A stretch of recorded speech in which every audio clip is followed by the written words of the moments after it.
टाळ्यांच्यातून कळलेलं आहे की गाणं तुम्हाला किती आवडलेलं आहे. पण मला वाटते गाण्याचं जसं इकडे क्रेडिट जाते तसं इकडेही जाते. खरंच क्या बात आहे सर, रिअली ग्रेट. कारण आपल्याला इतके सुंदर वादक मिळाल्यानंतर खरंच असं गाणं हे बहरून तुमच्यासोबत तुमच्या हृदयापर्यंत पोहोचलेलं आहे. तर अशीच गाणी आणि अशाच सुंदर गाण्यांच्या सरी इथे पावसाच्या सरी जशा येतात आणि आपल्याला त्या सुखी गाणी मोहतात तसंच आपल्याला गाणी ऐकायला मिळालं आहे. पण जे आके तेरी बाहों में हे ॲक्च्युली खरं तर हे प्रणयगीत आहे. पण प्रत्येक जसा भक्तीचा रस असतो, जसा प्रत्येक सुरांच्या रस जे आपण जसे 9 रंग असतात तसे 9 रस आपण इथं आनंद त्याचा घेणार आहोत. कारण आके तेरी बाहों में हे आपल्याला आईला मिठी मारल्यानंतर त्याला वाटते की आके तेरी बाहों में जे सुकून देणारी मिठी आहे ती आईची मिठी असते. तर प्रत्येक नातं जे आहे तर त्यामध्ये आईचं नातं अगदी आपण वरच्या स्थानावरती अगदी अव्वल स्थान आईचंच आहे. कारण 9 रंगाच्या 9 साड्या आपली जी आई आहे, आता आपण 9 रंगाच्या साड्या नेसतोय, पण आपण जर आठवलं तर आपल्याला कधी आपल्या आईला 9 रंगाच्या 9 साड्या कधी तिने नेसताना बघितलंय का आपण? कारण 9 रंगाच्या 9 साड्या माझ्या आईला कधी भेटल्याच नाहीत.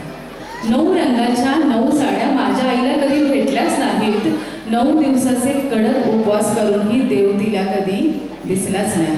कारण ती देव शोधत होती आपल्या मुलांच्यात, आपल्या कामात, आपल्या रोजच्या कामात, आपल्या मुलांच्या यशात. आणि तरी देखील तिच्या चेहऱ्यावर हसू कायम तसंच असायचं. तरी देखील तिच्या चेहऱ्यावर हसू हे कायम तसंच असायचं. आणि अनेक वागणांना तोंड देत माझी आई कधी चुकली नाही. म्हणूनच मला माझी आई देवीपेक्षा कधी कमी वाटली नाही. मला माझी आई कधी देवीपेक्षा कमी वाटली नाही. अशा या प्रत्येक दातृत्व, कर्तृत्व आणि ममत्व असलेल्या प्रत्येक देवी तत्वाला, कारण जुनं ते सोनं, प्रत्येक स्त्रीला आई, काकी, मामी, मावशी, जे मुलगी, बहीण, लक्ष्मीच्या रूपानं, भाग्यलक्ष्मी, वरदलक्ष्मी अशा अनेक रूपांनी आपल्या घरी येते. आणि त्या देवीचा सन्मान हाच या शारदोत्सवाचा, शारदीय नवरात्रीचा रस आहे. आणि जुनं ते सोनं, जुन्याचेही तितकंच. कारण आजी थोडीशी मागं पडत चालली आहे. आई आहे, काकी आहे, पण आजी थोडंसं मागं पडते. आजी कन्सेप्ट अजून आपण नशिबान आहोत, कारण आजी आपल्या मुलांना मिळतीये. थोडीशी अशी शहरीकरण झाल्यामुळे असं झालंय की आजी थोडीशी एकतर थोडीशी मागं पडते. त्याच्यावर ते विस्तृत होईल बोलणं. पण आजी किती महत्त्वाची आहे ते आपणही जाणतो. आपण आजीच्या मऊ हाताने मोठे झालेलो आहे, त्या उभेनं मोठे झालेलो आहे. ते जे पान पिकलं आहे ते आपल्यासाठी पिकलं आहे, आपल्यामुळं पिकलं आहे.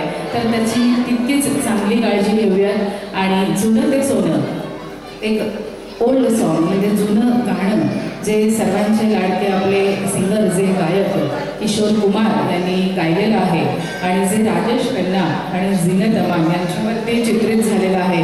जुनं ते सोनं का म्हणाले? कारण 24 कॅरेट जे प्युअर असं जे अशी जी गाणी आहेत ती बहुधा जुनीच आहे. तर सुंदर असं गीत आपल्यासमोर सादर करीत आहेत राजवर्धन.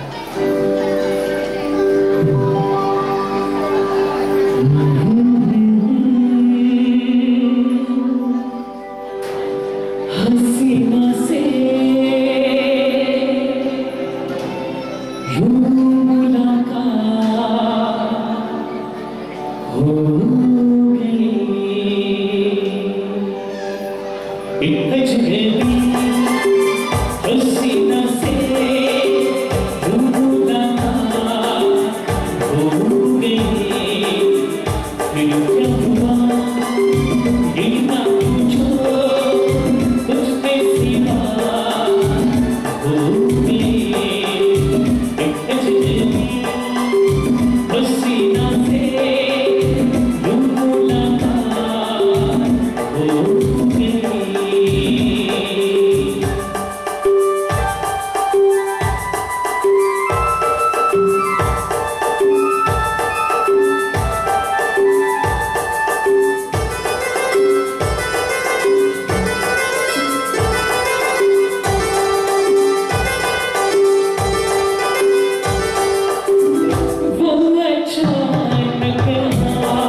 खूप सुंदर पद्धतीने तुमच्या मुखातून येतं. क्या बात आहे. खरंच अवर्णनीय संगीत आणि गीत रचना पण तेवढी सुंदर आणि असे जर गायक असतील तर क्या क्या बात आहे. आणि वादक सुद्धा खरंच खूप सुंदर. आणि सगळ्यात जास्त कौतुक म्हणजे कोपरीतल्या श्रोते वर्गाचं आहे. कारण मी मागच्या 2 वर्षापूर्वी पण निवेदनासाठी चाललेले होते आणि खरंच जिथे जिथे कार्यक्रम असतात त्यापेक्षा जर विचार केला तर कोपरीतले तुम्ही श्रोतेगण जे आहात तर खरंच की तुमची जी दाद गाण्याची जी दाद जी तुम्ही देता किंवा तुमची उपस्थिती खरंच खूप रिअली ग्रेट. कारण तुमची आवड गाण्यामध्ये आहे, जितकी भक्ती आहे तितकी गाण्यावरती पण तुमची भक्ती आहे. आणि त्यामुळे स्वरभक्ती आज आम्ही स्वरभक्तीचा आजचा जो कार्यक्रम आहे आम्हाला खूप भारी वाटते आणि प्रत्येक गाण्याला पण सुंदर दाद देत आहात. कारण टाळ्या ह्या आमच्या कलाकारांचं टॉनिक असतं आणि ते तुमचं सुरूच राहणार आहे, नक्कीच आहे. त्याचबरोबर महिला वर्ग विशेषतः तुमचं कौतुक. कारण हा जो आत्ताचा हा जो टाईम पिरियड असतो ही जी वेळ असते ही खरं तर सिरियसची असते. पटलेलं आहे त्यांना चेहऱ्यावरती छान हसवलं. सिरियस म्हटलं की आमचा जिव्हाळ्याचा विषय ज्याला पुढे पुढे आमचे हे पुरुष वर्ग ॲक्च्युली वैतागले. कारण 6:30ला हातात रिमोट गेला की तो 11 वाजेपर्यंत काय रिमोट कोणाला मिळणार नाही असा तो एक टाईम पिरियड आहे. आणि त्याच्यामध्ये अगदी जिव्हाळ्याचा विषय सिरियस. त्या सिरियलमध्ये सावलीच्या सासूनं काय केलं आणि सावलीचं आता काय होईल अशा टेन्शनमध्ये असलेल्या आमच्या महिला.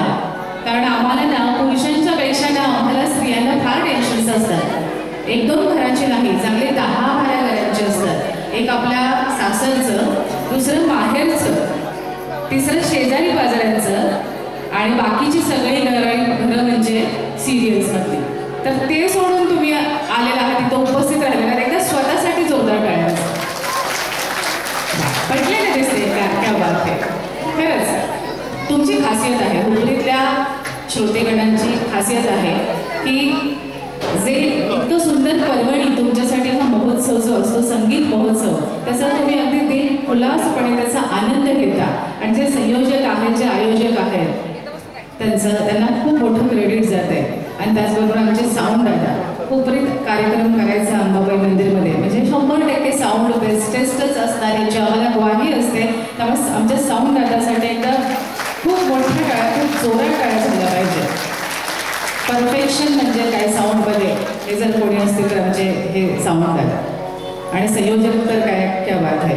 कारण व्हरायटी देणं आणि आपल्या भक्तगणांना जास्त अजून आशीर्वादित करणं, या गाण्यांच्या रूपातून आनंदित करणं हेच त्यांचं ध्येय असतं आणि ते सफळ संपूर्ण मला वाटतं या 9 दिवसात झालेलं आहे. तुमच्या चेहऱ्यावरून ते दिसत आहे, चेहरे खुललेले आहेत आणि ती चेहऱ्यावरची ही जी ह्या 9 दिवसांच्या कार्यक्रमाची जी धुंदी आहे ती वर्षभर तुम्हाला राहते. ती वर्षभर तुमचा तो 9 दिवसाचा सुगंध हा तुमच्या आयुष्यात नेहमी भरलेला राहो आणि असंच आपल्याला धुंद करणारं, सुगंधित करणारं असं मराठी चित्रपटसृष्टीत आज विस्मरणीय जो चित्रपट ठरलेला आहे. त्या चित्रपटांमध्ये एक चित्रपट म्हणजेच धाकटी बहीण, ज्याला सुंदर असं एक गीत आहे, त्यातलं एक गीत आहे. त्या गीताचे संगीतकार आहेत सुधीर फडके आणि त्यांनी गायलेलं पण आहे सुधीर फडकेजींनी आणि त्याचबरोबर आशा भोसले यांनी गायलेलं सुंदर असं ड्युएट आहे, द्वंद्व गीत आहे आणि खास करून आपल्यासाठी सादर करत आहेत आमचे कलाकार.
कारण जेव्हा आपण प्रेमात असतो तेव्हा शब्दही आपल्याला आपल्या समोरच्या जे आपले प्रियकर प्रेयसी कोणी असेल त्याचे शब्द, जसे प्रियकर प्रेयसीचीच काही गरज नाही आहे, नवरा बायकोचं पण नातं तितकं सुंदर असतं, आई मुलग्याचं पण असतं, बहीण भावाचं पण असतं. तर एकमेकाचे आपण जेव्हा खूप सुंदर नातं असतं कोणतंही नातं, तेव्हा शब्द एकमेकाचे आपल्याला अगदी अमृताचे शब्द वाटतात. आणि साधं गवतही जेव्हा प्रेमात असत साधं गवतही केशराचे मळे वाटायला लागतात. असं सुंदर या प्रेमाचं आणि या दोघांचे शब्द म्हणजेच ते अमृतवाणी, अमृतमय, अमृतामध्ये घोळलेले असे स्वर आहेत दोघांनाही लाभलेले. त्यामध्ये खूपच सुंदर.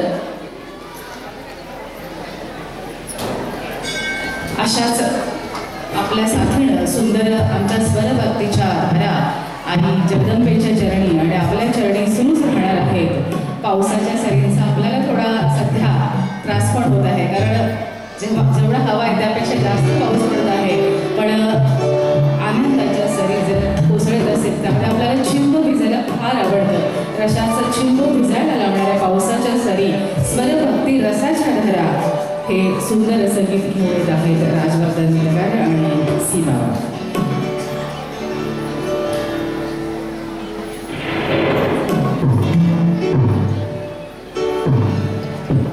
अवर्णनीय असं गीत आहे बंध प्रेमाचे हा चित्रपट आणि या चित्रपटातील सुंदर असं गीत चिंब भिजले.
सुरात चिंब भिजलेला आहात. भिजलाय ना? वाटतंय ना भिजल्यासारखं? तर हेच महत्त्व आहे. हेच आमच्या कलाकारांसाठी खूप महत्त्वाचं आहे. आणि तुमच्या टाळ्यांतून तुमच्या चेहऱ्यावरची जो आनंद आहे, ज्या भावना आहेत त्यातून लक्षात येते.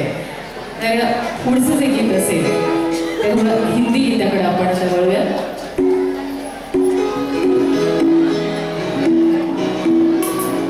एकमेकांशी जे आपलं नातं असतं ते खूप सुंदर असं नातं. आणि साथी जर एकमेकाला चांगला, जसं नवऱ्याला बायको आणि बायकोचा नवरा जर चांगला असेल, आपल्या कामाची फक्त जाणीव जरी आपल्या नवऱ्याला असली की थोडंसं म्हटलं मी आहे ना, हे जे वाक्य आहे, कशाला काळजी करतेस, मी आहे ना, हे वाक्य आमच्या महिलांसाठी फार मोठं वाक्य आहे. तू सुंदर दिसतेस नाही म्हटलं तरी आम्हाला चालतं. बरं चालतं ना?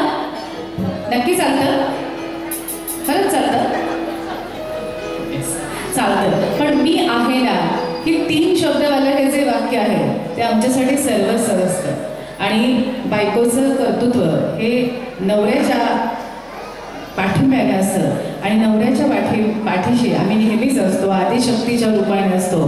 तर असं एकमेकाला साथ किती महत्त्वाची असते असंच काहीचं सांगणारं सुंदर असं गीत, ड्युएट आहे, गीत आहे. मखमली आवाज, जो मुलायम आवाज SP बालसुब्रमण्यम यांचा आणि चित्रा यांचा सुपर व्हॉइसमध्ये सुंदर आवाजामध्ये असलेलं सुंदर असं गीत. ही जोडी ही तितकीच मखमली आवाजाची आहे. तर सादर होत आहे साथिया तूने क्या किया.